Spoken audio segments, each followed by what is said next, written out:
Normally, I start out every episode with welcome back travelers. But for the one you're about to watch, my whole soul was involved. And maybe, just maybe, I understand where the Rougarou comes from. And at one point, I'm pretty sure I felt the Rougarou breathing down my neck. In this episode, I dive into staying at a houseboat in the swamps. And yes, that houseboat, and yes, these swamps. I take a walk at night in the fog, and by morning, the paddle boat around the lake is just what I needed to remind me why Louisiana is so beautiful and yet so mysterious. This is Eat Lake. It's located right outside of Colfax, Louisiana. And if you don't know where that is, don't worry. Most people don't. It's a tiny little town northwest of Alexandria in roughly the middle of the state.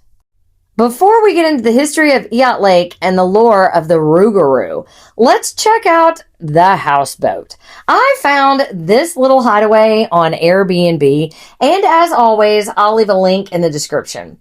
I was met by one of the hosts, shown around the property, and then left to my own devices, which I appreciate.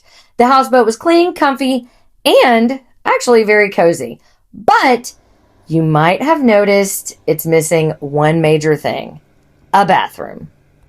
When I booked this Airbnb, I was feeling very brave. This was a trip I was taking solo.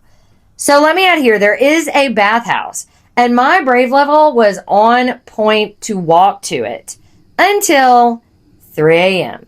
when I opened the door and saw this. The fog had rolled in, and you know how fog amplifies but also sounds echo?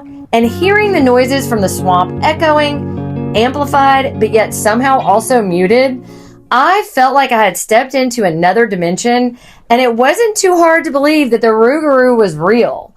And you can feel the history of this place when the swamp goes quiet. So right now I'm paddling around Eat Lake, and this is amazing. But before we talk too much about this, let's talk about the Rougarou. The Rougarou, or Lougarou, is a legendary werewolf-like creature in Louisiana Cajun folklore. And man, the descriptions are terrifying. The Rougarou is often described as a man with a wolf's head, glowing red eyes, and of course, sharp fangs. The Rougarou is known to inhabit the swamps, bayous, and forests of Acadiana and the New Orleans area. Now, hear me when I say this. The Rougarou is known to be a shape shifter, of course, in legends, and according to these legends, a person can be cursed for 101 days before becoming one, often by a witch's spell. And the curse can be passed on to others by a bite or drawing blood. To be clear, this story was often used by elders to prevent children from wandering into the dangerous swampy area, which is completely valid. The Rougarou is known to haunt the bayous and swamps at night. And to protect yourself, locals suggest placing 13 small items like pebbles on your doorstep. And despite this being a folktale, many have claimed to encounter the Rougarou. And often an unnatural silence comes before its appearance. The legend has its roots in French Acadian culture, brought by the Cajun settlers as far back as the 1700s. And if you're wondering how you can get to know the Rougarou just a little bit better, Houma, Louisiana has an annual Rougarou festival, and I'll leave that link in the description as well. Now let's dig into the details of Eat Lake. It's located in Grant Parish, and it's a managed reservoir. It was established in 1956, and it is known for its cypress scenery. And as you can see here, the cypress scenery is on point. While the area has historic roots dating back to French exploration in the early 1700s, the lake itself was man-made when a dam was created in the 1950s. The lake covers between 6,580 and 7,100 acres, and it is considered a shallow, impounded swamp. In fact, tree coverage occupies 80% of the lake's surface. So, if you're looking for cypress trees to explore in a boat, this is your place.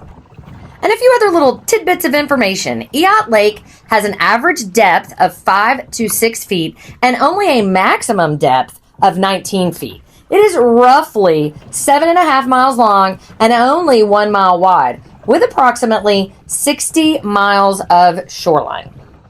Now let's talk about wildlife, because I know everyone is wondering about alligators.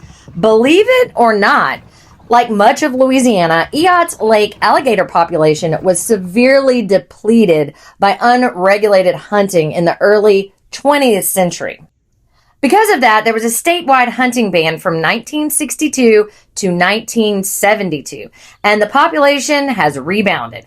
The lake is now part of the Louisiana Department of Wildlife and Fisheries, and it has an alligator management program.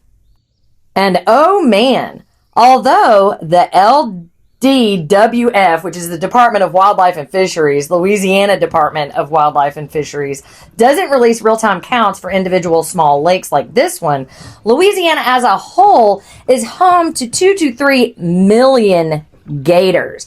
Because Eat Lake is considered a high-quality environment due to shallow, vegetated areas, it's common for Eat to have a high population of alligators.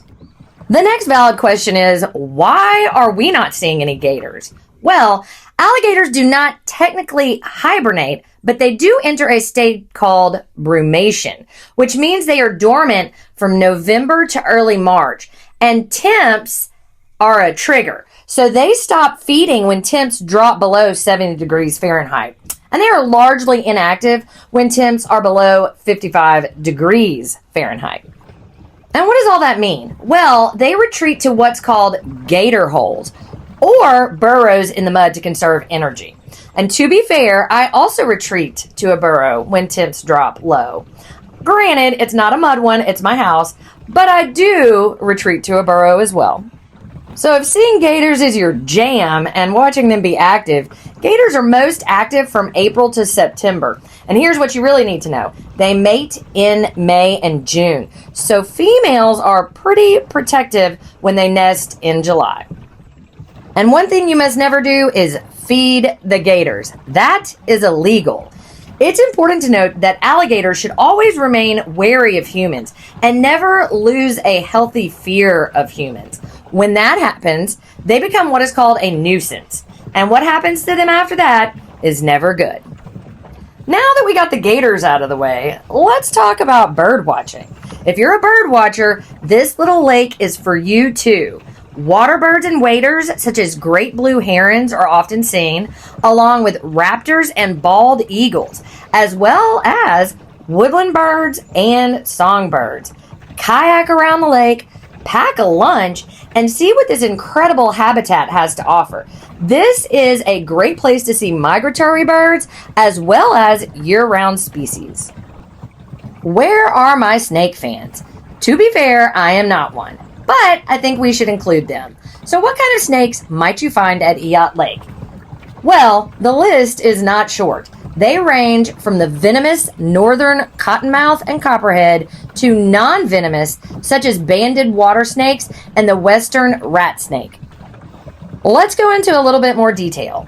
The northern cottonmouth, also called a water moccasin, is extremely common around lakes, swamps, and streams. The eastern copperhead is typically located in forested areas near water. And I didn't know this, but there's a western pygmy rattlesnake, and it is found in forested, moist environments. And last, but definitely not least, is the cane brake rattler. It's found more in North Louisiana, but you could spot them here too. Our non-venomous friends include the diamondback water snake, which is often mistaken for a cottonmouth, the banded water snake, and the Mississippi green water snake. And oh, do I have some bad news. Louisiana has tree snakes. Now, to be fair, these following snakes can be found in trees, but also on the ground. And let's just be happy that they are non-venomous. There is the western rat snake, rough green snake, the speckled king snake, which hunts other snakes, interestingly enough, including venomous ones, and there are little garter and ribbon snakes. Eot Lake also has some furry friends as well. Some you expect: white-tailed deer, black bears, raccoons, possums, bunnies, gray squirrels, bobcats, and of course skunks. Some know, or one in particular you might not know about, and it's called a nutria. What is a nutria, you might ask? Well, they are also called swamp rats, and they are huge and semi-aquatic. And they're also invasive. They were introduced to Louisiana in the 1930s for the fur trade and have been creating chaos ever since. Their most striking feature is their large, bright orange, and yes, I said orange, incisors. They are considered biological wild cards due to the extreme damage they cause to wetlands. They are voracious herbivores that eat up to 25% of their body weight daily. Their burrowing can lead to structural collapses, and to top it all off, they are rapid breeders. A single female can produce up to 3 litters a year. The Louisiana Department of Wildlife and Fisheries manages a coastwide nutria control program. And to be fair, some Cajuns do use the meat for gumbo and jambalaya. Before we proceed to the next portion of the video, I need to provide content warning. It contains racial violence, massacre, and sexual violence. I have to be honest, when I visited Colfax, Louisiana, I thought it was a cute little town with a sweet community feel. I knew it for the Pecan Festival, and that was it. But when I was researching for this video, I learned what happened here, and we are absolutely going to talk about it. I can love my state and hate a lot of the history of it, and to not discuss this would be an atrocity. The Colfax Massacre. Easter Sunday, April 13th, 1873. An estimated 153 black men were murdered by a mob of former Confederate soldiers and white supremacists because they dared to protect a legally elected official from being overthrown by people who could not accept the election results. They were slaughtered while surrendering. Women and children were present as well and subjected to violence, including flogging, mutilation, and sexual violence. No black person was spared from the terror of that day. I had just walked through this town and thought it was so charming until I learned what happened here. And I'm not telling you what to think. I'm discussing this because I believe that all of our citizens deserve a voice. And sometimes to have a brighter future, we have to recognize our past. I'll leave a link in the description with some books should you choose to read them. I do strongly feel that this history is worth all of our time. Let me add here that I do not always do research on a town before I visit. In fact, I normally don't. I like to try and feel the town organically. So that's why there's so much of a whiplash between what we just talked about and where I'm at now. So right now we are at Mel's Diner. It is located in Bentley, Louisiana, which is about a 20-minute drive from Colfax, Louisiana. And let me add here, they are known for their burgers and their milkshakes. I had a grilled chicken sandwich with dill pickles on the side, and it was amazing. But the star of the show is the cherry milkshake. It was by far the best milkshake I've ever had in my life. Let's get back to the complicated history of Louisiana. And complicated is putting it lightly.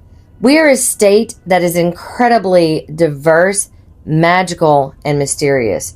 We have ghosts, the Rougarou, voodoo, and vampires. We have Creole and Cajun cultures, and believe it or not, they are two distinct cultures. We have Zydeco and blues and the best food in the nation. We are a state born from the Acadians who were expelled from Nova Scotia. And we are also a state built on the pain and suffering of others. And that is Louisiana. And it encompasses all of those things. I feel like it's important for my followers to walk through the history of towns like Colfax, no matter how uncomfortable it is. The people who suffered and fought here deserve to be more than just a historical marker.